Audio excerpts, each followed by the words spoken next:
बिस्मिल्लाहिर्रहमानिर्रहीम। अस्सलाम वालेकुम। सुबह सुबह अपने कोठे ते चढ़ के ते एयरपोर्ट दियां लाइटां ने नाल साडे पिंड च जेहड़ा एयरपोर्ट बने तोड़ एयरपोर्ट दियां लाइटां जा रही ने ते सामने कणक दी पैली है ते 2-3 दिन पहला बारिश हुई सी, तूफान आया सी ते इंज लगदा जिवें इत्थे कोई जिन्न फिरे है। इंज कणक खराब होई है, वाह इंज दी वगी है। ते उन्हें किसी का बड़ा सोहना शेर है कि जद तक कणकां सोना होइयां धियां दे सिर चांदी उतरी।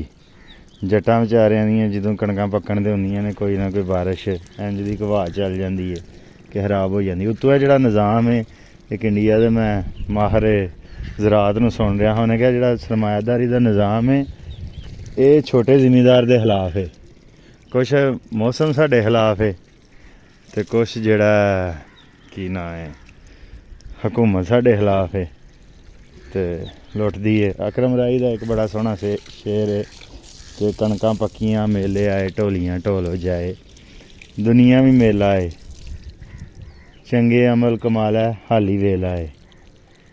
ते ना तो हुण मेले रहे ने ना ढोली ढोल वजांदे ने, साडे मेले ठेले भी पंजाब दे मुक गए ने। ते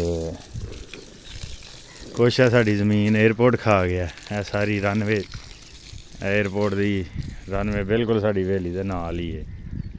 जेड़ा ना है सारी ज़मीन जिहड़ी है एयरपोर्ट च आ गई है, जिहड़ी बाकी बच गई है वो गई कदी बारिश हो जाती है बेटैमी ते कदी जेड़ा फसल का रेट नहीं मिलता, कुछ उंज फसल नहीं सही होंदी।